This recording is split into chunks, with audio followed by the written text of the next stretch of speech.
the many automatic. It's just we will be in different rooms. But anyway, we will see. Okay. You can. Yeah, I'm gonna do the automatic. We'll be in different rooms, but then you have the authority to move out of the room. Okay. And you can go to other places with your co-host. And now I just need to share your live on our live. So exactly. I can message it to you through Facebook, I guess. Fantastic. Which is here. And Rania, so what you will be doing as well is going onto the Facebook Live, which is going to be on our homepage, and doing the same chat work that you're doing on Zoom. Oh my God, Instagram. Doing the same chat work on Facebook Live that you're doing on Zoom. Thank you. So any like main points or questions we ask, throw it in there, even if nobody is talking, because then we can use it again as our notes. Hi everyone. I'm like just like working like a busy bee, but hi, I'm so happy you're here. Everyone looks fantastic. Okay, I'm just for space live, share. Got it. To page, share to Decolonial Hub.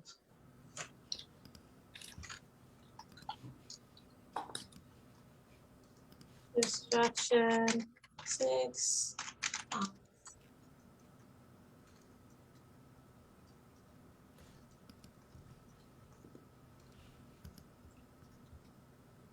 Yes, I got it. I shared it. Magic. Oh, man. And I'm going to share it to some other people just to be 5. Share it to some groups.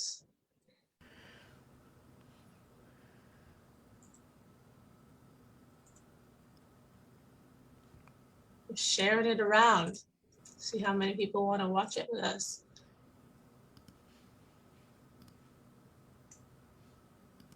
Come on.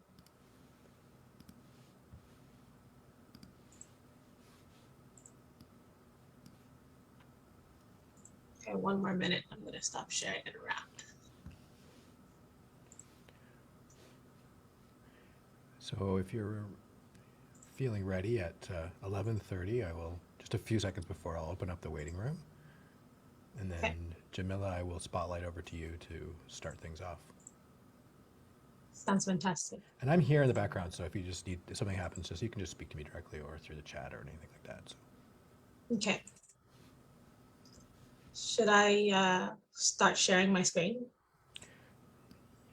Maybe wait until you say hello. I will admit everyone. Okay. Here. Good morning, everyone. Just getting everyone in while we start up. And then I will pass it over to you, Jamila, in 1 second and now. Hello, everybody. Welcome to the Syllabus Deconstruction 6, the Decolonial Perspectives and Practices Hub series. We're going to be starting in probably 1 minute, just letting people roll in. And in the meantime, we're just going to set up our tech. And we're also live streaming on Facebook. So hello, everybody watching us on Facebook. We're very excited to be deepening our praxis by bringing on our STEM partners at STEM Diversity Mcgill and Ph.D. of Neuroscience Hadjara as well. So we're about to get started. Stay tuned.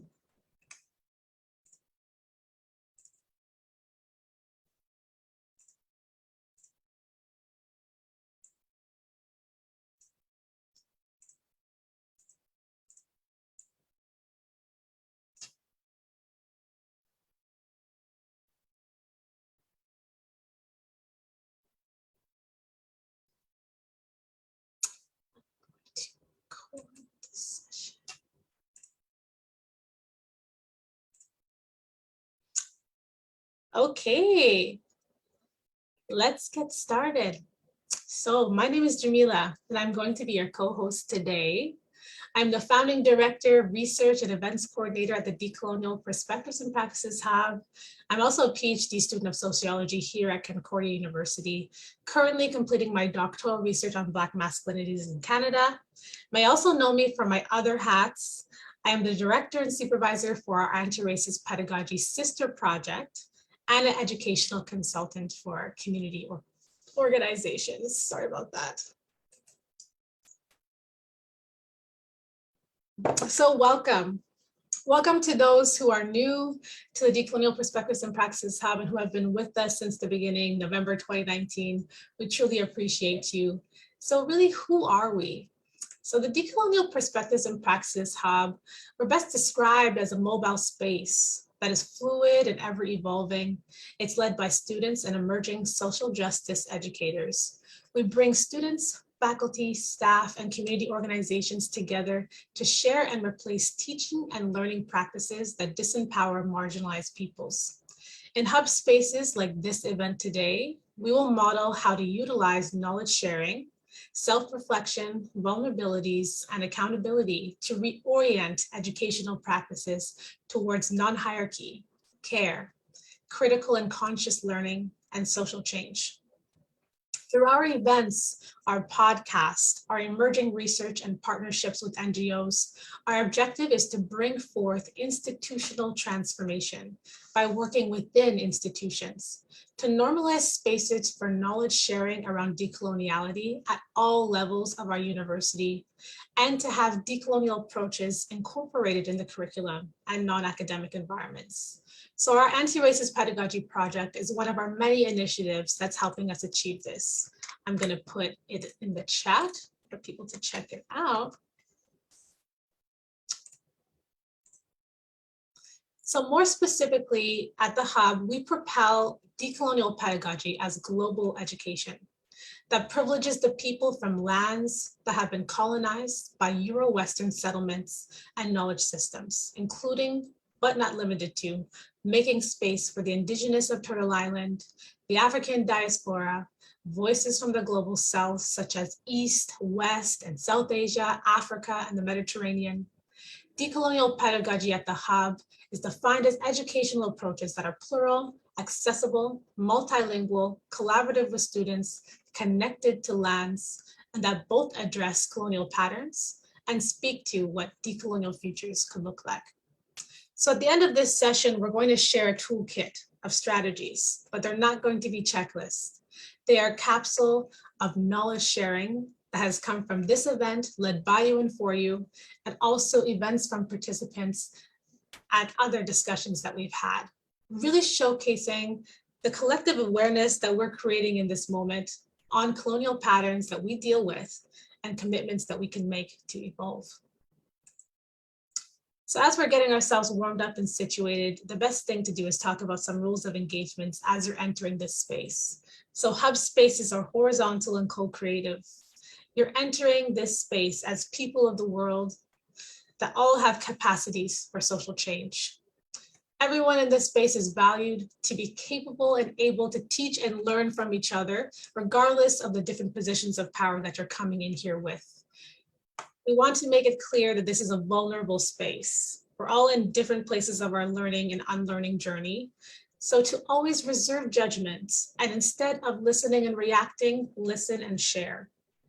I also want to pass it over to our STEM panel, who might have some ideas of how to set the space. Maybe Jessica? Thank you. So we would just like to remind everyone that in this space, as in all of our STEM spaces, stories stay and learning leaves. So that means that if anyone shares anything personal with you in the breakout rooms or whatever, when you're having these kinds of discussions, that stays here, and what you learn from it is what you take with you, but no personal stories are for you to share. Thank you for that, Jessica. It's really important for building that culture of trust when you're thinking of decolonial approaches. And lastly, before we get into it, just some tech. So we've all been on Zoom for a very long time, and I still make many mistakes, always talking on mute. So just to let you know, the mute button, keep it off unless you're talking. The reaction button, send hearts, send anything you want, raise your hand so we can call on you. And this session is being recorded, so we would love to see your face, but if you're not comfortable, you can obviously leave yourself on the black screens that we love so much. So let's get it started for this event. And the first step of getting started and, embarking on the journey of unlearning through syllabus deconstruction is to set the lands. Let's begin by acknowledging the lands and the waters that we frequent, priming our minds and our bodies for self-reflection and accountability to the legacy of colonization in Canada. So at the Hub, we'd like to begin with the Indigenous Acknowledgements, and then we move on to a Black Canadian Acknowledgements to demonstrate the legacy of entangled peoples and the struggles and strifes of different geographies in Canada. So first, we'll bring you the Indigenous Acknowledgements brought to you by the Indigenous Directions at Concordia. So we'd like to begin by acknowledging that Concordia University is located on the unceded Indigenous lands. The Kanien'kehá:ka Nation is recognized as the custodians of the lands and the waters on which we gather today. Tiohtià:ke is historically known as a gathering place for many First Nations. Today, it is home to a diverse population of Indigenous and other peoples. We respect the continued connection to the past, present, and future, and our ongoing relationships with Indigenous and other peoples within Montreal. Let's observe 10 seconds of silence.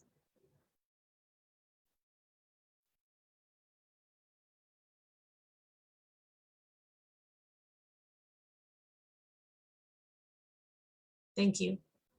Now we'll move to the Black Canadian land acknowledgements. As Black Canadians, land acknowledgements are a moment to honor the implications of being disposed, displaced, and enslaved peoples on stolen lands, to acknowledge our solidarity with the Indigenous peoples of Canada as we frequent and benefit from their lands within our shared histories of genocide, dispossession, and ongoing systemic oppression from settler colonialism. Taking from Natasha Henry, president of the Ontario Black History Association, and Shimaki Mogo from the Canadian Race Relations Association, as peoples residing in Canada, let's pay homage to the exported Africans, the Black and enslaved who risked their lives for us to all be here today together and live out there without physical chains. Please observe 10 seconds of silence.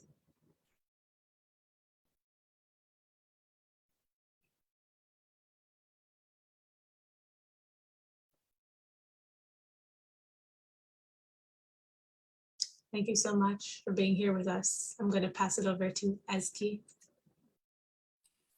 Thank you, Jamila, for a great start of the event. Hi, everyone. My name is Ezgi. I'm co-facilitating today's event.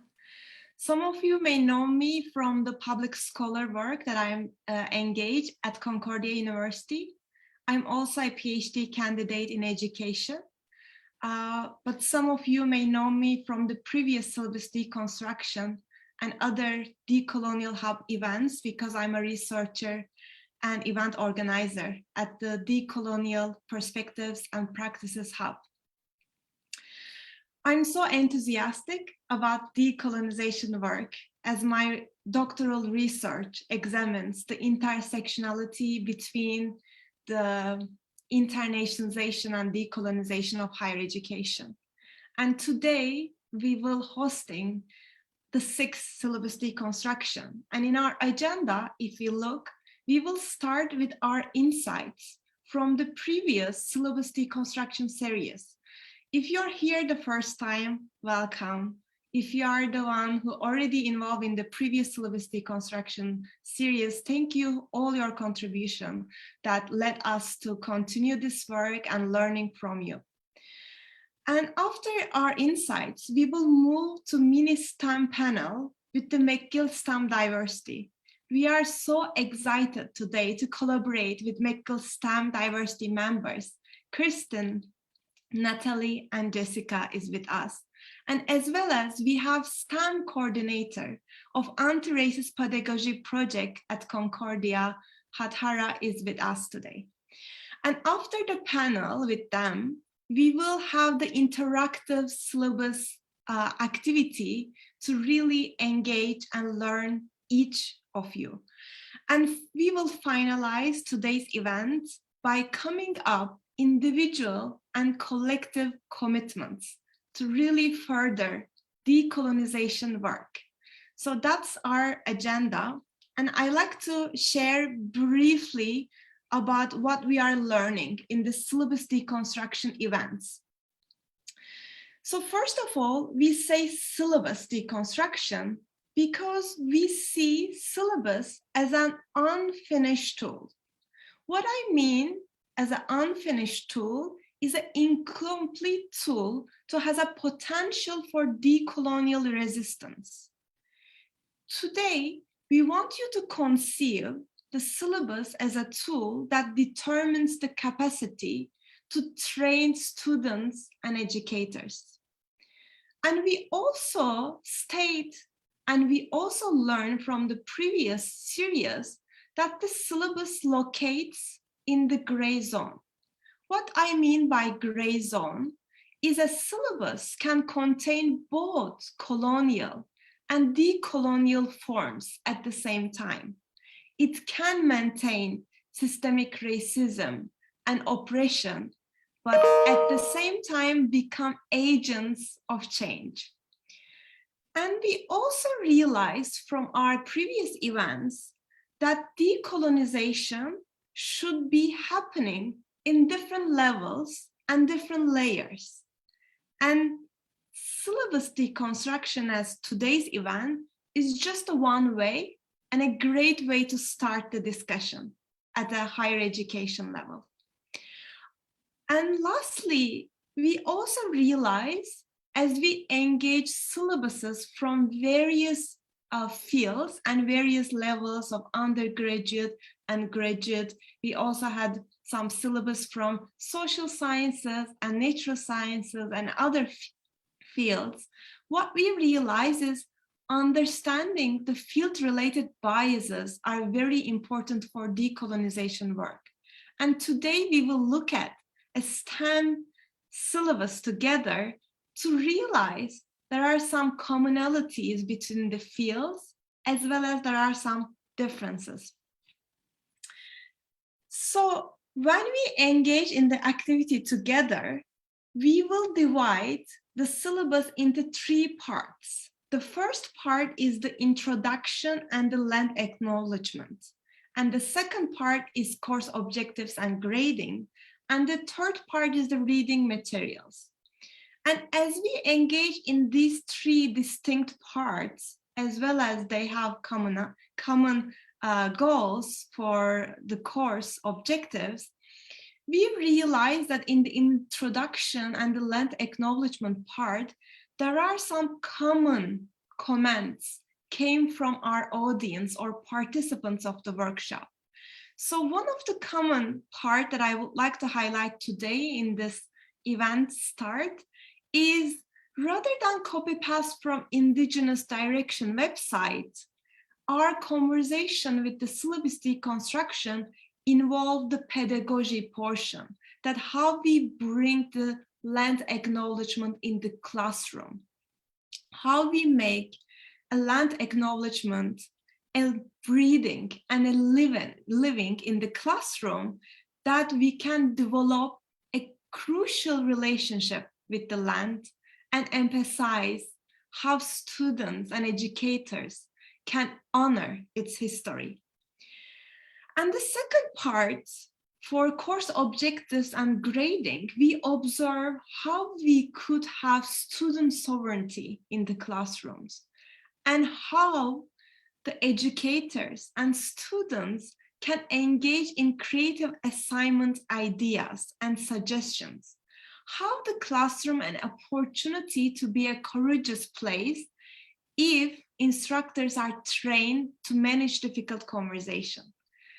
And lastly, for the reading materials, we always say that more than a diverse reading list, accepting biases in each textbook or article that we read, and encouraging students to take ownership of their learning is very crucial in any course.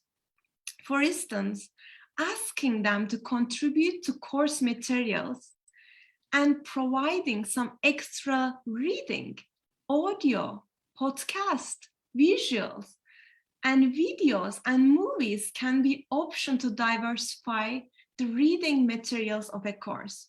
So these are the few highlights that we observed and we heard from the previous syllabus deconstruction event, and we are looking forward to your feedback and your comment on today's syllabus and today's interactive event.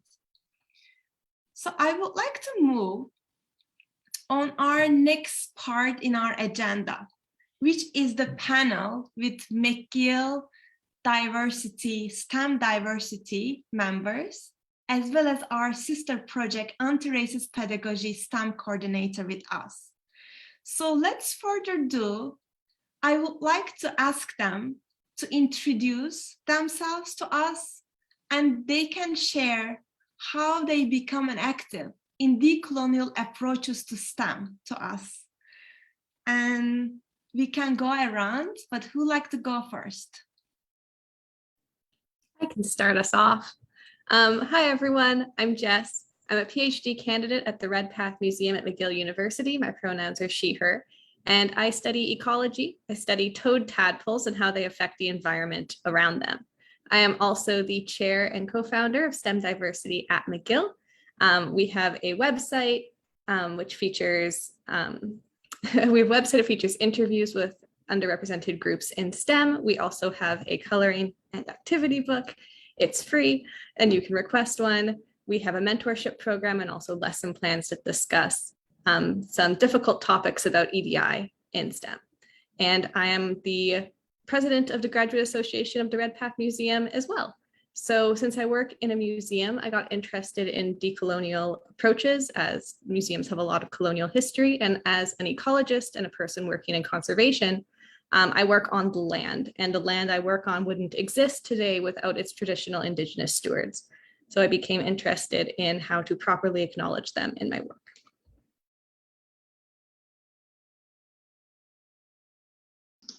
I could go first, go second. I mean, hi everyone. My name is Nat. Really happy to be here. I'm also a PhD candidate in the same lab as Jess, in the same department as both Jess and Kirsten. So I study animal movement patterns and dispersal patterns. So I also work on the lands and in different ecosystems. And so apart from that, I'm also a Concordia alum. So I'm really happy to have this collaborative effort with Concordia and be here today. Apart from that, I work at McGill's Teaching and Learning Services, where we design and develop all sorts of workshops on anti-racism, anti-oppression, equity, diversity, and inclusion initiatives, and ableism, accessibility, etc. So a lot of different topics. So I participate in EDI initiatives as partly as a volunteer with STEM Diversity at McGill, but also kind of as my part-time job as a grad student. So how I got into this was mainly to educate myself. So I immigrated here from the Middle East a couple of years ago, and I didn't know much about the history, and I didn't know much about colonization in this part of the world. So that's why I became active in EDI initiatives and understanding decolonization approaches, just to educate myself. So I acknowledge that I'm quite lucky to have left and a non-ideal situation in my home country, but I'm still very connected to my ancestral lands there. And so although it's hard starting from no knowledge and moving to another part of the world, we should all be really open and not be scared to opening ourselves to unlearning and relearning and often unlearning things that we've grown up with, and having these difficult conversations. So really happy to be here today. I can go next. So I'm a joint PhD candidate at the University of Ottawa and McGill University in the same departments as the other STEM members. And I focus on disease ecology, so ticks, mammals, and all the fun things related to them. So I have done a lot of sampling on the lands, and I've had to really change perspectives of how I use my samples, ensuring that I use them to the maximum capacity possible. I'm also a coordinator for the mentorship program that Jess mentioned with STEM diversity, where we're matching diverse members from underrepresented groups at the undergraduate or first year graduate level with more senior graduate students. This is to sort of help them get through some tough situations that potentially their mentor has been through and can help them with. The way I got into this project with STEM diversity especially was I saw at the start of the pandemic, as well as with the rise of the Black Lives Matter movement, that there was a lot of equity issues going on amongst that would be impacting my friends and family. And the best way that I learned that you could help combat these issues is to do actionable items, making sure that it's not just you're talking about it, but you're also producing actions in order to help combat these EDI issues. And so that's why the mentorship program came from that sort of ideology, but also helping myself personally try to learn about these very diverse issues that might be impacting those around me.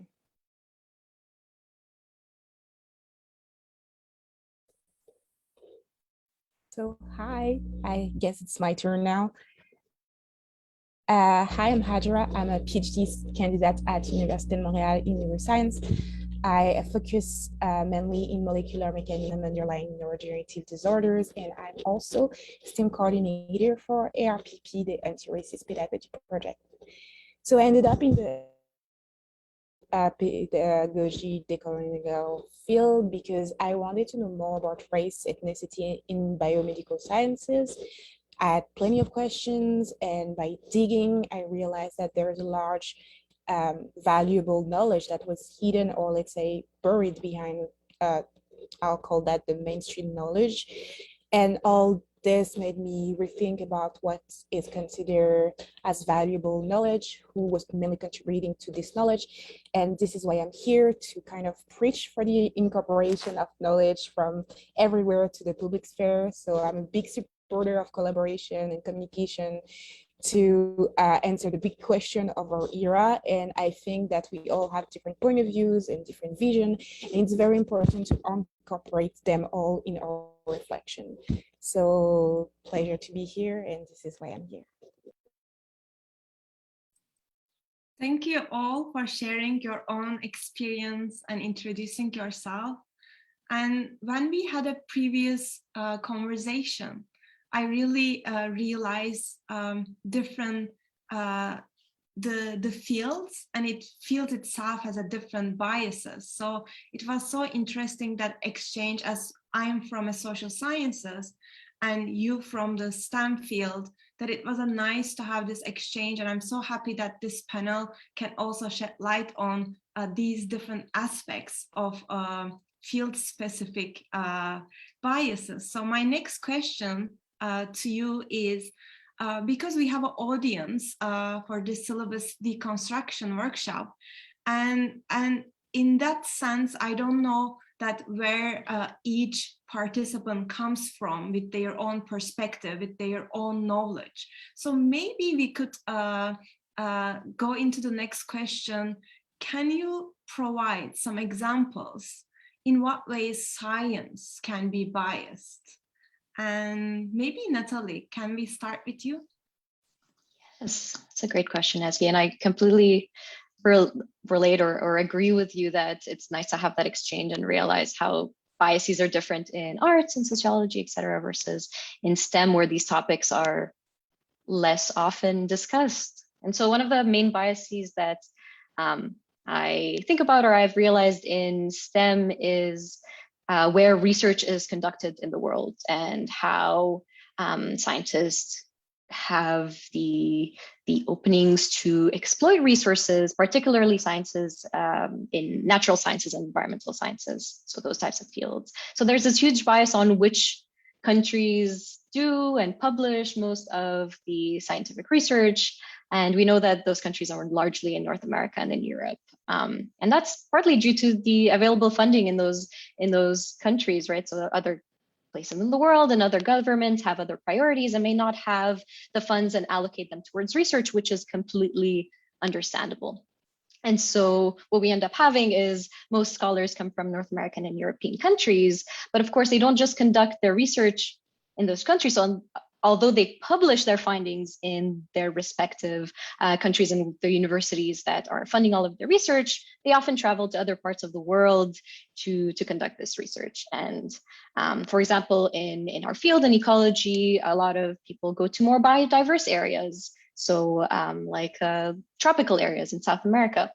And of course, we have to get all sorts of permits and permissions to go conduct this research. We can't just show up there, but it's still very much a gray area, which is kind of something that was mentioned, the idea of a gray area in the syllabus. It's very much a thing even in research permits and just how we conduct research. So my opinion on this gray area is that we're missing these collaborative efforts with Native populations and residents on the lands where the research is conducted if we ourselves are not from those lands or a part of communities that reside on those lands. And that's really important because, well, first and foremost, acknowledging the owners of the land on which we do the research, we collect the data, and we benefit from scientifically in terms of just publications and furthering our careers is a really important thing to do. So acknowledging lands, but also something that's not often done is acknowledging traditional knowledge, which is typically thought as less rigorous than scientific knowledge, which really needs to be rethought. And that's one of the main biases. And so, of course, it's not just people going to other places in the world that need to acknowledge the lands. We ourselves need to acknowledge the lands on which we work on, as we are scholars that are conducting research on unceded indigenous lands. So that brings me to my point of just specifically land acknowledgement. So that's so there's a bias of where research is conducted, but the inability or lack of land acknowledgements in most areas in STEM. So we do see more land acknowledgements in the past couple of years, at least in the conferences and the publications that I've seen. So in the acknowledgement section of a publication or a report, for example, but it's still not common practice. It's not, for example, in the requirements of a journal to have a land acknowledgement, which I believe it should be. So it still comes as an afterthought. So we should really be more aware of the land, of acknowledging the lands on which the research is conducted and implicated and integrated via the topics that we're covering. So just like Jamila did at the beginning of this workshops, really beautifully setting the space and relating it to the topics that we're covering, to the reason that we're all here today. And like, as he said, from the previous insights from previous sessions, really bring this pedagogical perspective. So what I like to do is, after mentioning the lands on which either I'm presenting from or I've worked on, is explain why we start with a land acknowledgement, because it's still not common practice. So a lot of people don't know why, and don't know why we start with it, don't know that we should start with a land acknowledgement, which is, of course, not a bad thing. It just depends on the workshops they've attended and everything. So start by explaining that it's a way to generate allyship and create awareness. Thank you. Thank you, Nathalie. It's so nice to really hear the perspective of land acknowledgement in research, because I can say that now in higher education, the more and more events start with a land acknowledgement, and the classrooms, as you mentioned, that there are more awareness, but still that there's a process on pedagogical part. But now you're highlighting the research portion, that where the research takes place and how we could really make the land acknowledgement living and breathing in the research as well. So thank you so much for your contribution on this topic. And Hadjara, I would like to turn to you, that I know that you engage in the decolonization STEM field. And one of the things that you always highlight is the racial science or scientific racism. So I would like to take on your comments on highlighting some biases in the field of STEM. Yeah, so I will talk mostly in biomedical sciences for this portion. So yeah, as Nathalie said, there's many biases in STEM, and one of them is the fact that sometimes origins and ethnic communities are a little bit pushed to the side in STEM or in biomedical sciences because of, let's say, like the messy relationship with race, ethnicities, and science from historic, because of history, basically. So for me, it's very important to incorporate this variable into our studies for three main reasons. One, because it's important to understand the relation between some pathologies and some communities. So we want to understand why some people are more prone to develop some pathologies and what we can do about it. For example, why they are more of a specific neuromuscular disorder in the Saguenay. It's because of a phenomenon that we call the founder effect, because there's this population that are coming from like the same common ancestors. We had different specific mutation, or why when there's more cases of sickle cell anemia from people living in warmer climates, it's because it's a protection from malaria. So you have all these medical phenotypes that are explained by social environmental phenomena, and some phenomena you can play with to improve people's health, but some you can't. But overall, it's very important for me because I think it's important to better take care of this population. But that's bringing me to my second point, which is it's also very important to debunk what I call fake science. So sometimes we forget, for example, the socioeconomic or geographic climates that is surrounding us. And that leads us to make false assumptions or fake conclusions. So often we make this conclusion not on purpose. It's not maleficent or whatever. It's just because sometimes there's a disconnect between biomedical sciences or STEM and social sciences. So we don't include the social phenomena that can explain this conclusion. So some people will just assume that some communities will be more prone to have some pathologies or disease because of genetics, of the socioeconomic status or geographical situation. And it's by fighting these disparities that we can help these communities, and not necessarily by giving them medication or anything. It's really to change their socioeconomic environment. And so as I said, it's not made on purpose most of the time. It's really by the lack of interdisciplinarity, but it still does hurt people. It's contribute to what I call the otherization of people. And it's very tricky because yes, there are some genetic disease predominant in certain populations, but they are the result of clear mutation that can affect anyone. So it's also very dangerous because it reminds people of social Darwinism, where people were using science to create separation between communities and make hierarchization of people and justify racism. And it's very dangerous because it separates people, it dehumanizes them. And how do you want people to trust the medical field when they are othered, or when you ask for help and this only thing you have is, oh, it's because of genetics, because of where you're coming from, it's because of your communities. It's just like that. Most of the time there's solution, there's plenty of solution, and we need the voice of everybody in every community and every discipline to find these solutions. And my third point would be that not discussing race and science contributes also to the mistrust of some communities regarding the medical field. So there are plenty of discoveries that were made at the expense of some communities, and it's important that to break this is mistrust, to talk about it, to talk about the experiments that were done on enslaved people, especially enslaved women, in the gynecology field, for example, in the experiment that were done during World War II that we're still the knowledge we're still using right now, that's the science that we're studying during colonization or when. So for me, it's important for biomedical science or STEM to own and teach where the knowledge is coming from, so we can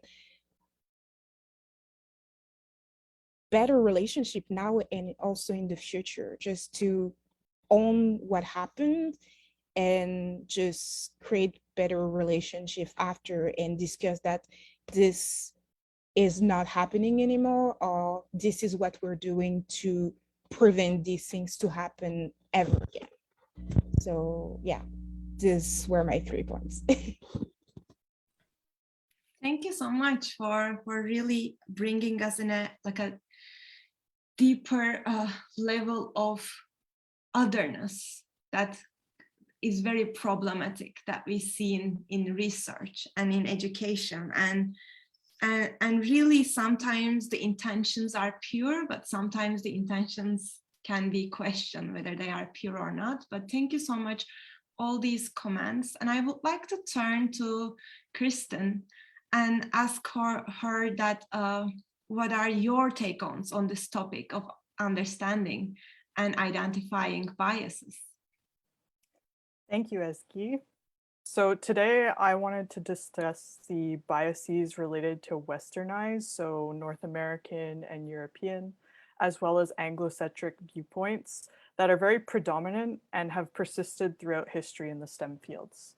So many researchers outside of the Western world and or those who may not speak English as a first language have to overcome much greater obstacles in order to collaborate and publish, even though we know that their contributions lead to greater science. Researchers outside of the typical westernized and Anglocentric profiles could actually provide additional perspectives, resulting in diversified thoughts, discussions, and knowledge related to their STEM fields. Tying a little bit in with what Nat was saying, scientists that are especially in the English-speaking world may research communities or model systems outside of the Western world and not be inclusive in their practices. Without including community members or trying to communicate with people in their local language, the benefits of research in these areas might not be obtained due to lack of involvement of key knowledge holders. So expanding our viewpoint of what consists of knowledge, especially in the scientific domain, could lead scientists to actually studying more impactful problems related to their research at these different locations. Using traditional or other forms of knowledge, having interpreters or translators who can correctly translate important information from local community members, and being open to viewpoints outside of those that scientists are typically taught in the westernized education system are just some steps for making science more inclusive. So focusing on these inclusive practices during their research and then emphasizing their use in subsequent publications can ensure that all parties have been heard and that the best possible science is being presented. Unfortunately, Anglocentrism is predominant in the academic world, be it through seminars, conferences, or presentations or publications. Depending on your discipline, between 75 to 90% of academic journals will be using English as the predominant language. In some of these cases, the quality of the research might even be judged just based solely on the researcher's mastery of the English language and not the actual research itself. In fact, most of these researchers should really be applauded, given that they're communicating and presenting their science in their second plus language for many of these people. So instead of being more linguistically inclusive, many of these journals are offering for-profit editing services, or they're highly suggesting hiring editors to review publications of scientists who do not speak English as a first language. This issue is even more problematic when reviewers are deeming research not good and that it should be rejected just based on the subconscious judging related to the researcher's spelling or grammatical errors. We can even see this Anglocentrism problematic situation happening here in Quebec. So the island of Montreal is very multicultural. You do have pockets that are predominantly Anglophone, including 2 exclusively English universities. However, once you leave the island, the predominant language becomes French. This fact would have impacted my own research had I not been bilingual. I wouldn't have been able to be speaking French with my project stakeholders, which would have really impacted and limited the extent of what I could do in my research. I can also see how this is impacting some of my lab mates who have limited knowledge of French, as I can see their difficulties in speaking with stakeholders for their projects. So I'd really like to emphasize 2 points that I talked about. First, although westernized and Anglocentric points of view are dominant in the STEM fields, it doesn't mean that these views generate the best science. As Hadjara was explaining, certain groups are being disproportionately affected due to not considering additional variables or viewpoints within the research. And then secondly, moving forward, we should be focusing on STEM fields where diverse points of view and languages are necessary to ensure that we enrich our scientific world through inclusive collaborative work. Without doing this, we're limiting the potential of what great science we can have. Thank you, Kirsten, for highlighting that how we could dismantle this tokenistic inclusive practices and include more diverse way of knowing, and really how to disturb westernized and Anglocentric way of approaching to research. Thank you so much for all these highlights. And I will just turn now to Jessica, and I know that you involve in decolonizing curriculum and pedagogy portion of the work, and the syllabus is for you an vital tool, as today's event is Syllabus Deconstruction. And I would like to ask you this question: why is the syllabus an important tool for combating colonial logic and practice for you? Thank you, Ezgi, and thank you, Kirsten, Hadjara, and Nat, for all your comments. You might have noticed that what all these topics we're discussing, these are massive systemic problems of things like Anglocentrism and scientific racism and lack of incorporation of Indigenous knowledge and land acknowledgements into science. And this can make us feel really helpless and like there's nothing we can actually do. But we have a lot of tools actually at our disposal to start making these changes and start changing the culture of STEM to be a more inclusive, more decolonial place. And so the syllabus is a really great tool for that. So the syllabus is your first impression of a class when a student comes in. It's the first thing that they see. And in that sense, it helps build the culture of that space.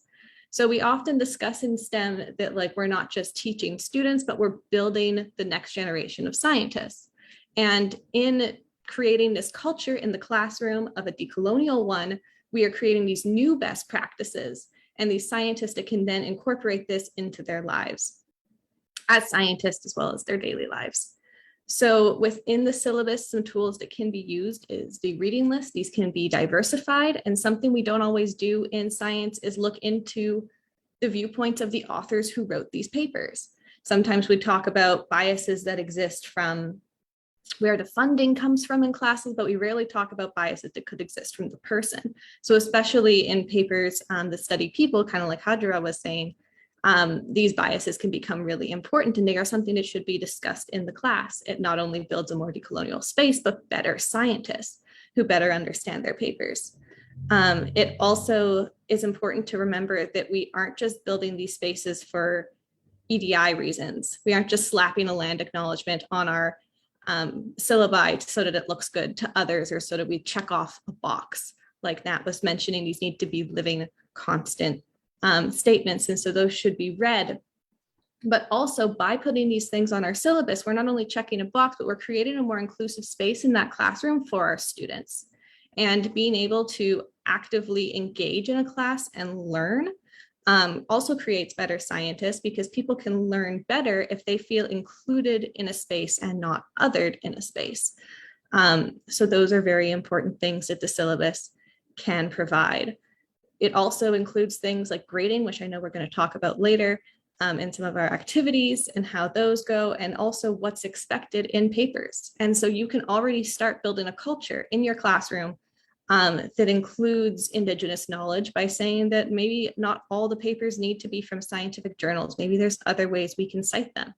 And the new citation processes allow now for Indigenous knowledge. They allow you to cite tweets from scholars that maybe aren't published, but are in different ways. Like we've come further.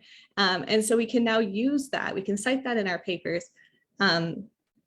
better and more properly, that can be in the syllabus. That can be something that can be actively encouraged in the class. In assignments, taking race into account, like Hadjara was saying, can be important. Discussing things like the differences between using race in science to look at patterns versus using it to create otherness or separation is very important. And if you're not comfortable with that, maybe bringing in a guest lecturer, which is also something that could be in the syllabus, can be used. Maybe students can suggest one on the first day of class and it becomes something we all discuss.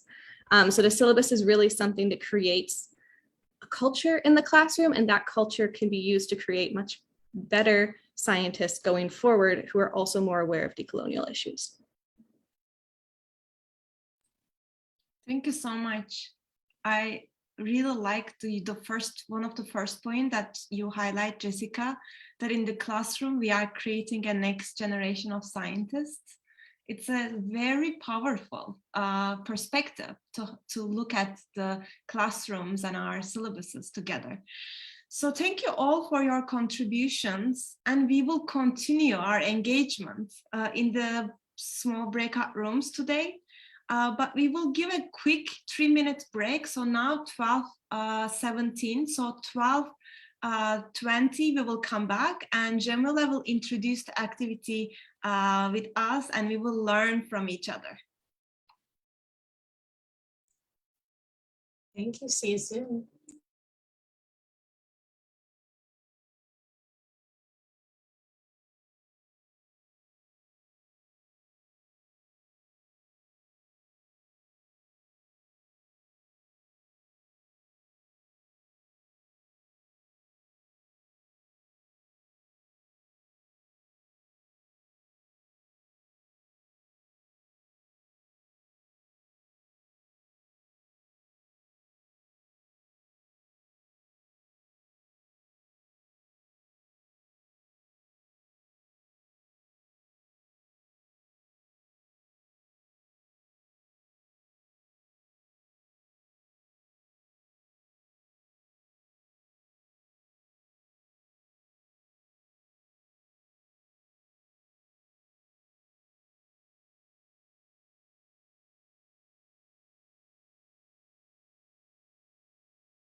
Welcome back, all. So let's move on to the next portion in our agenda for interactive syllabus activity. Jamila, over to you. Hi, everybody. I really appreciated that panel. It was just so deep and speaks to so many different ways that coloniality and decoloniality can be envisioned when we're talking about the syllabus. So here we are, and I think it's best to conceive of the syllabus like a compass a compass that provides guidance for how to navigate the classroom and how to engage with the environment and people outside of the classroom. So the syllabus, as we've been discussing, is really the standard for what counts as knowledge, who can produce knowledge, and how that knowledge that we learn can help us engage with diverse communities and diverse problems in the social world. So in this way, the classroom becomes more than a classroom. It becomes this activistic space to unlearn systemic inequalities and prime students and educators to develop capacities, to develop solutions for them. I really appreciated what Jessica said, that the classroom is really about building the next generation of scientists, the next generation of practitioners, and the next generation of caregivers. So our overall approach to deconstructing the syllabus, as Ezgi mentioned earlier, is to break it into sections. So we're going to get into this activity where you're going to go into breakout rooms, where you're going to have a STEM syllabus that's broken into 3 sections: the introduction land acknowledgement section, course objective and grading section, and the reading materials section. I'm going to show you the mural in about 1 minute. You'll have 40 minutes overall in your breakout rooms to work with your group. Every 10 minutes, because this is called a carousel activity, every 10 minutes, you're going to move to the next section. And so at the end of it, everybody would have gone through all of the different sections and posted their notes. So it's going to be this beautiful collection and array of insights from the entire group. Let me show you the mural so you have a better understanding of what we're looking at. So shortly, I'm going to send the link in the chat of this mural. So you go in, you get the link, you write a name. I'm going to write J. And then you enter this space. I'm going to widen it for you. So for the first 10 minutes of this mural, you see here in the warm-up section, we're going to have time to ask each other, hi, how are you? Where did you come from? What brings you here today? Get to know each other. And then the carousel activity will begin. Breakout room 1, you will be going to section 1. And so you'll look over this section with your team and look at the questions and answer them. Answer 1, 2, 3, whatever ones speak to you. And then you double click on these squares, and then you can write your thoughts. So assign somebody to be a note taker in the group so that you can have your thoughts and ideas here, because at the end of the event, we're going to present our group discussion. So this is the first space, second space is grading, third space is reading materials. If you want to remember this exercise, on your left-hand side, there's some details of the exercise. You have here some insights on collective challenges, biases, social constructs, stereotypes, definitions to help you push along through this work. And then some more definitions down here, some general terms, because a lot of us are coming from different backgrounds. So learning in what is STEM, diversity, westernization, Anglocentrism. So I'm going to give you the link right now so you can all be privy. I posted on the chat. You did? Perfect. Yeah, I hope Okay. everybody have access to it now. Thank you very much. Okay, so yes, I'll put you in breakout rooms in just 1 minute. Remember to choose a note taker. And is there any other information that I've missed? Split into 3 groups? No, that's it. Choose a note taker and be ready to present your knowledge and your ideas after. And us as a team, we're going to be jumping into your rooms. And we're not there as speakers, we're with you as participants, also answering these questions to learn together. And let's get started. So breakout room 1, make sure you're going to land acknowledgement and introduction. Breakout room 2, make sure you're going to be going into course objectives. And breakout room 3, make sure you go to the reading materials. And in every 10 minutes, you'll see in the chat, you're going to go to the next room. And we'll come into your rooms to re-explain this. And I'm sorry, Facebook Live, you will not see our breakout room discussions, but we'll be posting quotes after the session. So we'll be back in 40 minutes.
We must have accidentally got kicked out of our rooms. I'm going to put us back into our rooms. And everyone join your, okay, I'm going to let us, 1 second. Open all rooms. Yes. There you go. What was that?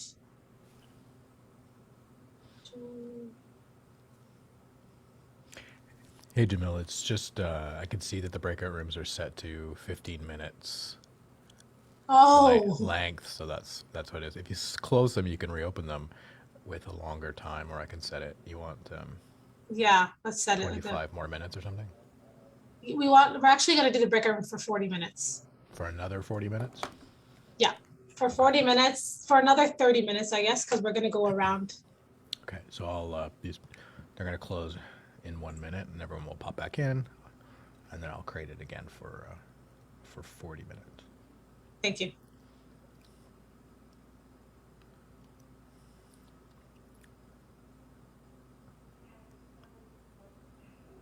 Thank you for everybody's patience with our technology.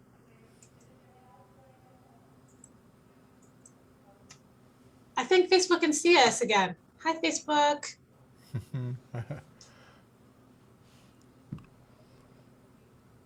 Okay.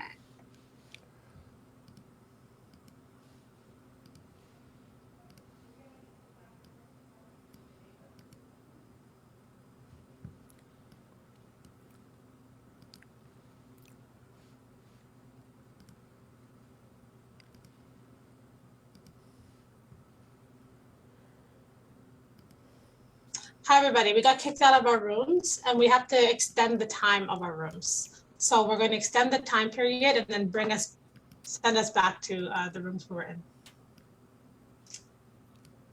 And if you end up in a new room, it just starts up a new conversation. Let's do this. Okay, so that should be, yep, 40 minutes now. And, Perfect. okay.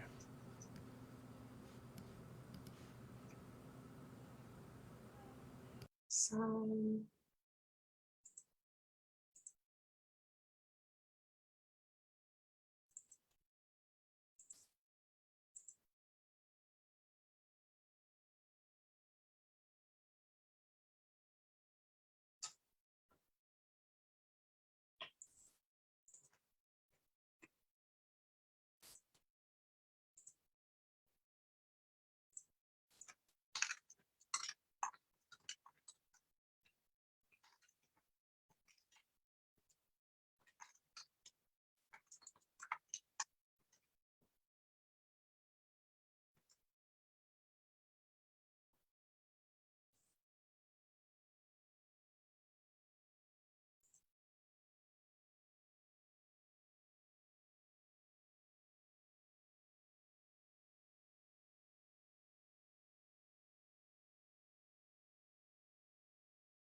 Hi, everyone. We'll be back in about 20 seconds as everyone is coming back from the breakout rooms so we can share all the insights that we had together. This was absolutely fantastic. I'm going to just turn my recording on. So as discussed, what we're going to do is everyone was assigned to a room 1, 2, and 3. But we did this in a beautiful deconstructed way where we all were just going crazy on all the murals. So when I mentioned group 1, group 2, group 3, just share the insights that stood out to you about this exercise and the main discussions that were inside of your groups. And so let's get started in the conversation. I have so much to say, but I don't want to take up too much space. I'm going to pass it off. I guess group 1. I guess we were group 1. I'll pass it off to group 1. We can discuss what we were talking about.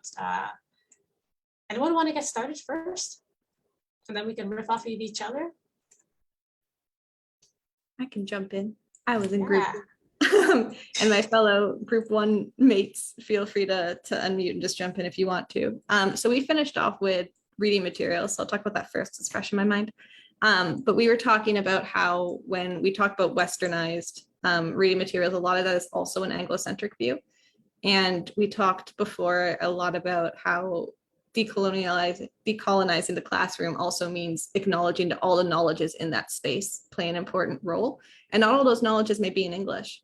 So we were discussing things like maybe a buddy system would be useful to pair up students who maybe speak different languages and can then explain it, because valuing like that knowledge that they have and the understanding of a term is more important than them using maybe exactly the correct term for something, and bringing that like across the spectrum of the course, like into the grading and into how the class is constructed, so that it's less like of a hierarchical thing of like the prof knows everything and more acknowledging everyone's knowledge in the space.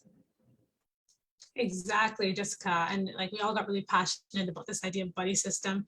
And it really all goes back to this linear view of history that's inside both of the STEM and the humanities, that goes from like the classical to the modern. And we were saying, what if like we decolonize this type of linear viewpoint and bring in the idea that history is more cyclical, and that just because, for example, a Western scholar is saying an invention or a theory or an experiment, it doesn't mean that across the world in the global South, or in more marginalized communities here, even in North America, that invention wasn't already created, or they're not thinking about something from a different angle.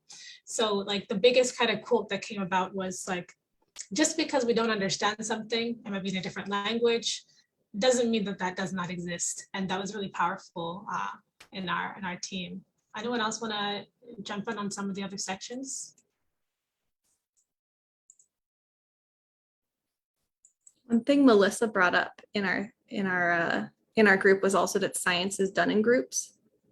It's not something that we do alone, and so that it's really an important thing to bring through in our teaching, is that this isn't something we only do alone, and kind of like moving away from like one white man came up with this idea and saved everyone type of viewpoint that can sometimes exist in science. Jessica, I loved like when you were saying that your students were asking you, do you work with other people? Because there's this idea that scientists just work alone and are solving the world's problems alone. And it's truly a community. So wow, that was powerful. Okay, let's move on to the second group. And you know what? We can always come back around to us with these ideas. What's up, second group? I can jump in, but Hadjara and Kate, if you want to jump in, please go for it.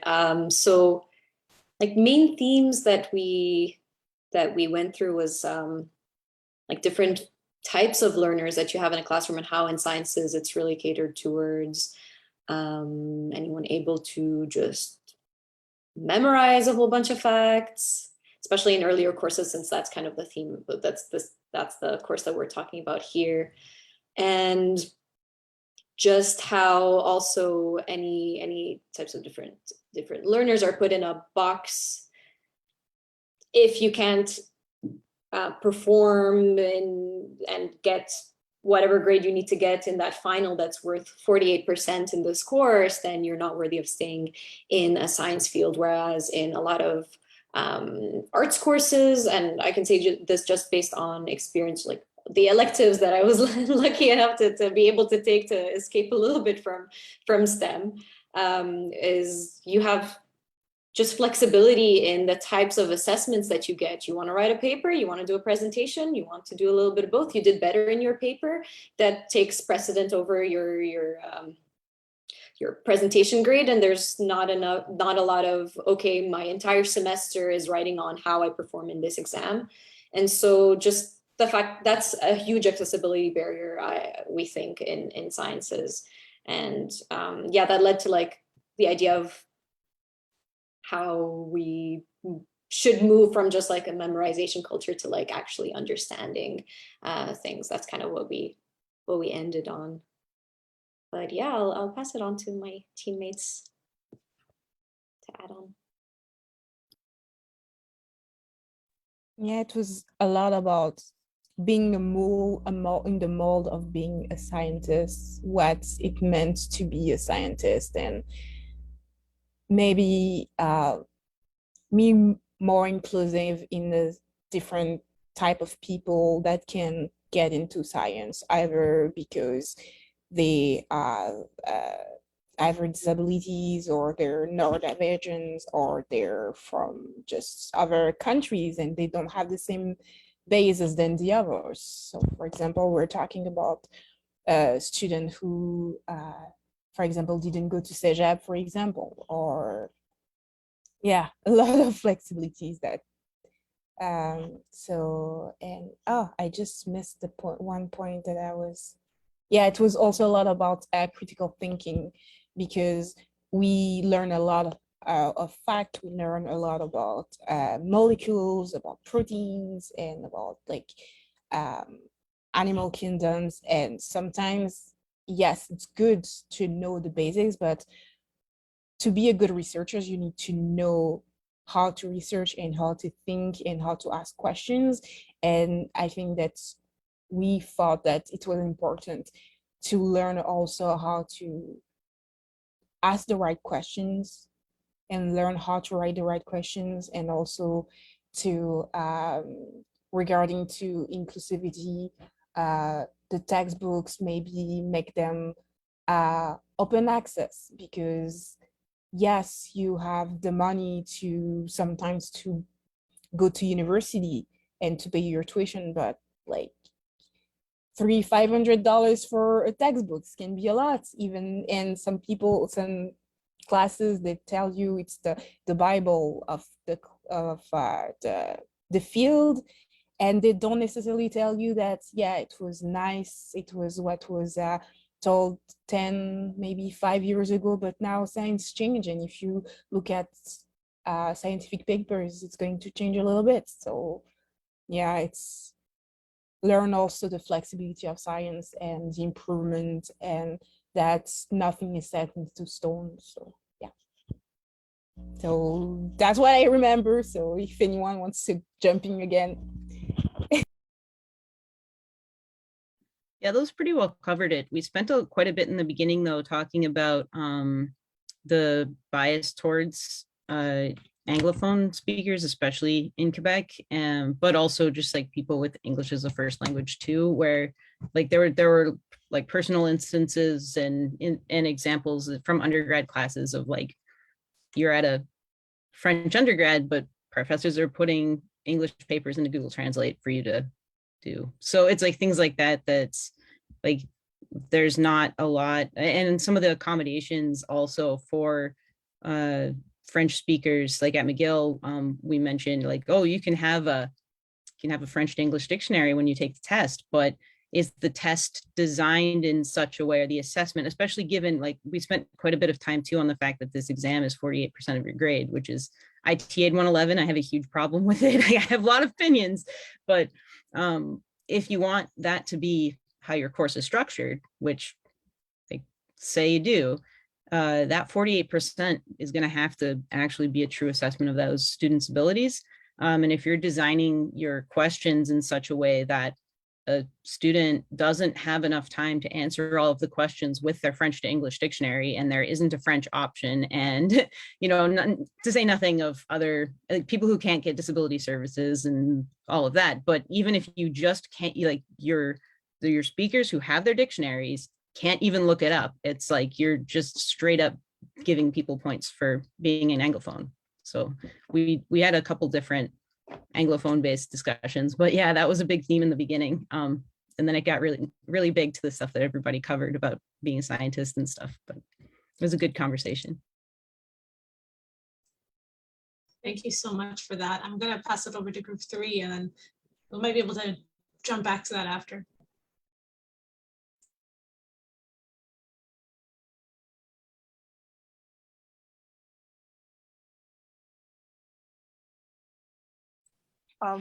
I can start and then you can add on as key. So I'm just going to mention some of the things that struck me the most while we were discussing. So the one thing that I liked the most was when we were talking about the introduction land acknowledgements portion, was the idea of this sort of collaboration and learning circle.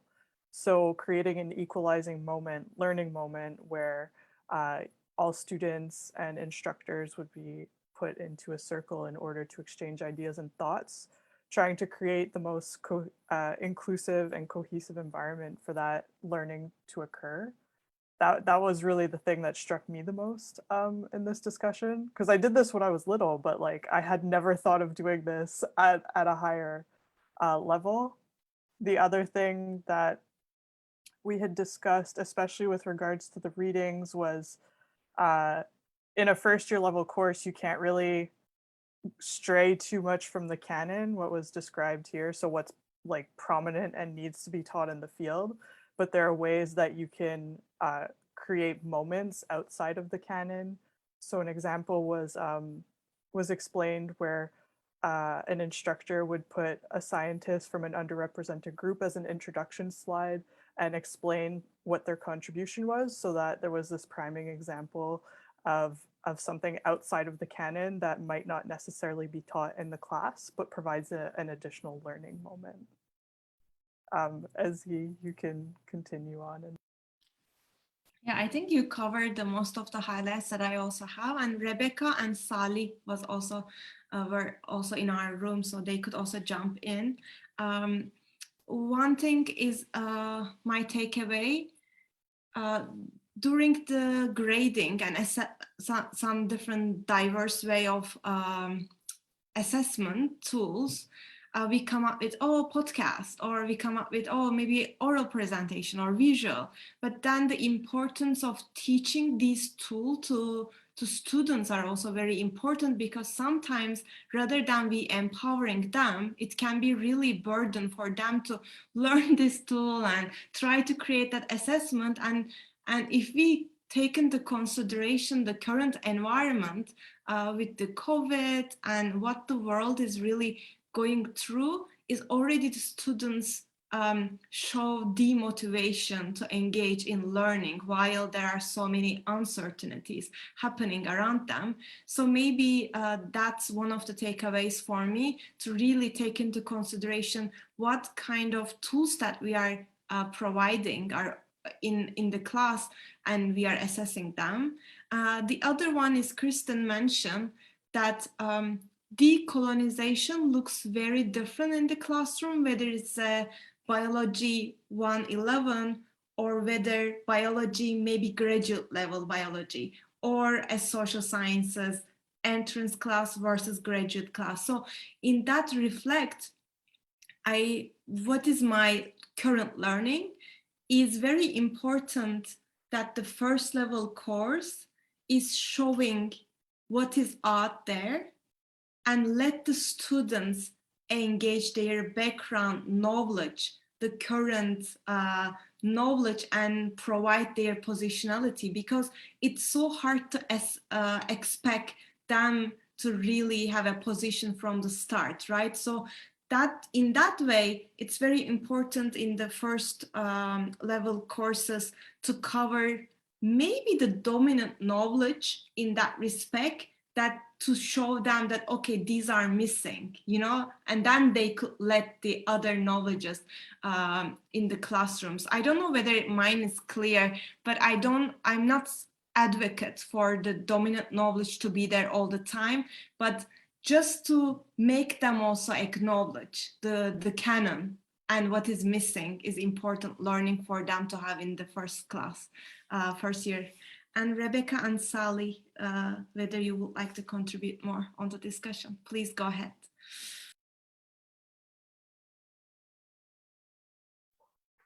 I think that's about pretty much covered it.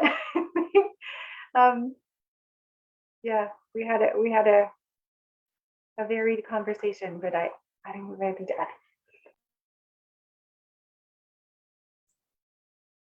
I love it so much. It's a perfect end off and takeaway as you just acknowledging the canon. It's so important, not erasing what we know today or the westernized kind of centricity of what we learn, but acknowledging it to diversify it. And there were a couple of takeaways that I got too, and then I'll pass it over to any of our STEM panelists. Really just notion of complexifying history. So we all talked about in humanities and STEM, physics, that we start from the classical to the modern, and maybe asking students, do you want to start from the classical kind of era here, or do you want to start with the more contemporary work and work your way backwards, work your way around, and adopting this cyclical kind of decolonial approach to history through kind of cherry picking at different points of time and reorganizing them. Co-designing the course curriculum with interpreters, this idea of a buddy system. Wouldn't it be so exciting if in the beginning of class you asked the students what languages were in the space? Maybe somebody speaks Spanish, maybe somebody speaks Arabic, and so forth.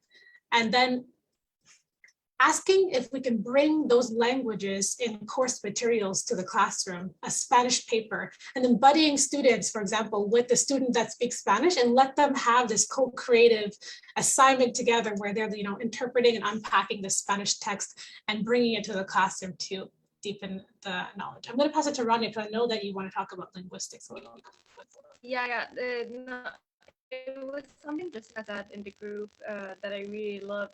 She talked also the importance of incorporating some research skills very early on in the process of learning rather than expecting to perform in their later years and even in their graduate degrees, and they're not very early on incorporated skills, including research. But that I found extremely powerful since I'm in my last year in schools. Yes, I mean, having that very early on will help students as well, having these tools that are incorporated very early on. And as he said, also explained, could also be very helpful to empower, enrich their educational experience. Thank you, Rania. You were a little bit broken up a little bit, but I think we got what you were saying. It's moving beyond this notion that we have to go from simple to complex. And how about teaching students the depth of critical thinking and reflection and scientific knowledge and paper writing from the very beginning? And so it's really important with explanation. So interpreter, and that's key. Yeah, I saw that Sally is on mute, and I think would like to contribute. Oh, perfect. Check whether he still wants to contribute. Yeah, please. Yeah, first, I just want to acknowledge you for acknowledging the indigenous peoples whatsoever, because last year, I'm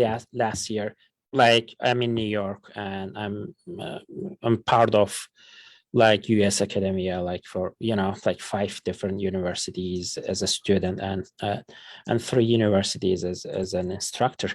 And then this is just great, what you do. I just want to acknowledge you for that. Also, till last year, I had some kind of idea, hey, look at the Native Americans or indigenous people. Humanity, considering that they didn't leave any kind of trace buildings, especially in North America. But I changed that perspective, that bias last year, that I was upstate New York and just for a spiritual retreat, and they were acknowledging the Native in America's indigenous people, as well as the biodiversity of the land, just not like humans, other beings as well. So it just like opened my mind. So I realized that I was also biased. So it's good to like being aware of like your own biases and perspectives, maybe perspective, you know, like different views, but like these things that coming from academia, like from a neighboring country, I think it's going to change as well in the US. Yeah, thank you very much, like for these initiatives. Just want to appreciate you. Thank you so very much for your contribution and being here, and unpacking and unlearning together. It's difficult, but it's powerful, and these sessions always move me, and so really appreciate you, Sally. Yes, let me pass it to the floor, and before we wrap up, because we're a little bit over, STEM, do you have any last takeaways before we tell everyone kind of how to stay engaged with us? I think a big takeaway I got from this event is the importance of acknowledging all knowledges that are in a space and giving them importance, be it in grading or speaking. I learned so much from today, from all of you. So I think that events like this even are a great example in pulling that more into our classrooms to allow those different knowledges to have space. Thank you, Jessica. Yeah, stemming from that, the thought of how much we learn from each other just through this 40 minutes in a breakout room.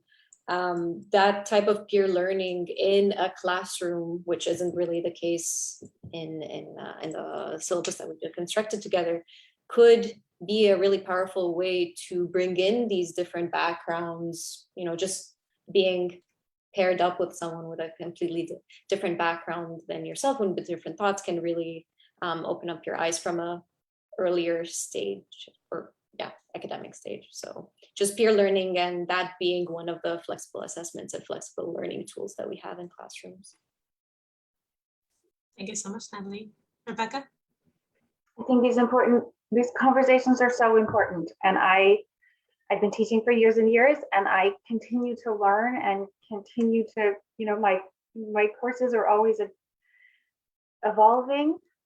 We need to get more experienced faculty members in here into this space. And this is partly on me. I need to get my colleagues here, because it's so easy to get stuck in a rut. You have a course, you've been teaching this course for 20 years.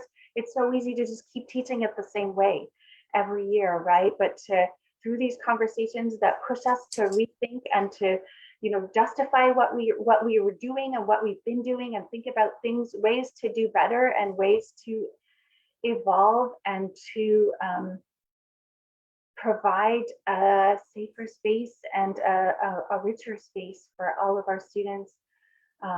It's really crucial. So it's so wonderful to see all these young teachers here, who are going to push us forward into a brighter future. I also want to get the old fogies. Am I being recorded? But the experienced teachers for whom it's just easy to keep doing the same thing. So I got to push it. But thank you all so much for running this, for organizing this, for all of the amazing work that the Anti-Racist Pedagogy Project does. It's really so important. Thank you. Thanks, Rebecca. And I just want to acknowledge that Rebecca has been coming to our events now for I think years, since we started, and we really see you and we appreciate you so much. I know we're wrapping up. I wish we could talk forever, and we're going to do this again in June. And we'd like at the Hub to leave with some commitments, and so both individual and collective, of how we want to think and do differently. So we say, go off with your afternoon and think about one way that you're going to think and do differently in your classroom and your teaching and learning journey, and write in the chat, if you want to, maybe a collective commitment that you're going to make coming into these spaces. I'm going to write mine in the chat. And as I continue to come into these spaces, I want to, listen curiously and learn actively. I think I want to also say that it was very important what Rebecca, you mentioned, of getting out of the comfort zone. And I think that's where the learning starts, always, when you're out of your comfort zone. So even to coming here today and engaging and doing this work is going out of the comfort zone to really learn from each other. So I really appreciate each comment and each information, knowledge that brought into the space. Oh, it's absolutely fantastic.